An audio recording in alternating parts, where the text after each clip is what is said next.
Notizia bomba da parte della All Elite Wrestling. Sì, perché dopo quanto successo a Full Gear tra Mina Shirakawa e Mariah May, la federazione di Tony Khan non poteva non annunciare una resa dei conti tra le due lottatrici, scontro che sarà addirittura valevole per l'AEW Women's Championship.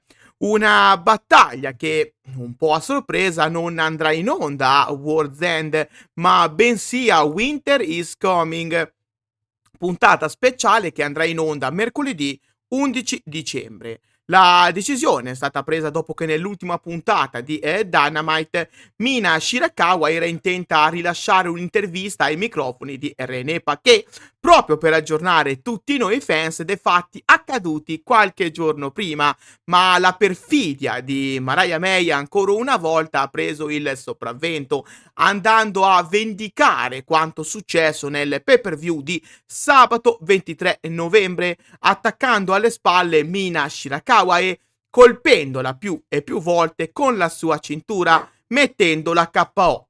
Una scelta che lascia aperte varie porte, sì, perché anticipare il match a inizio dicembre piuttosto che aspettare il pay-per-view del 28 potrebbe voler dire che Mina Shirakawa sia intenta a tornare in Stardom a breve o comunque entro fine dicembre per poter partecipare ad uno degli eventi più importanti della federazione nipponica, Dream Kingdom.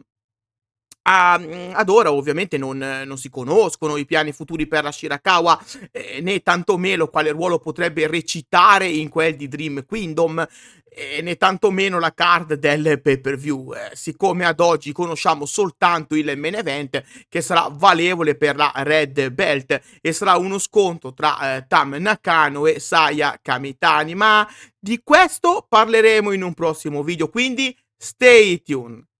Dunque, incrociamo le dita e speriamo di rivedere Mina Shirakawa quanto prima in Stardom. Fatto sta che dopo l'attacco a tradimento non andato a buon fine in quel di Full Gear, grazie alla scaltrezza della Shirakawa, questa volta il perfido piano di Mariah May centra il bersaglio, mandando un forte segnale alla Shirakawa. La co-leader di EXV, da canto suo, ha promesso di vendicare quanto fatto da Mariah May, mostrandole una parte di lei inedita, promettendole di mostrarle la vera Mina, con l'intento di portarle via il titolo in modo da tornare in Giappone come tripla campionessa, detenendo già l'Undisputed British Women's Title.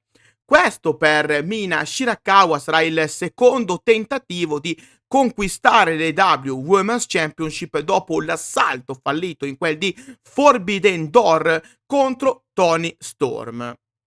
Mancano però ancora 2 settimane al fatidico scontro, quindi come si evolverà la storia prima dell'11 dicembre? Ci saranno sorprese ad aspettarci nei prossimi show targati AEW? Come si presenteranno le due ex amiche in quel di Winter is Coming? Credo che scopriremo tutto ciò molto molto presto. Ecco perché vi invito a lasciare un like e a iscrivervi al canale attivando anche la campanella per non perdervi i prossimi contenuti e per restare sempre aggiornati con i susseguirsi delle storie che circondano le nostre atlete preferite.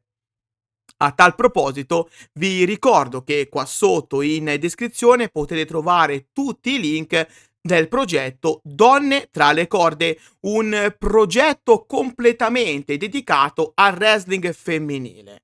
Sul sito web, così come sui canali social, troverete aggiornamenti, risultati dei vari show, le ultime news, i rumors e così via. Insomma, ce n'è per tutti i gusti. Vi rimando al link in descrizione per tutte le info. Dal vostro amichevole Kirito di quartiere per oggi è tutto. See you next time. Bye poi.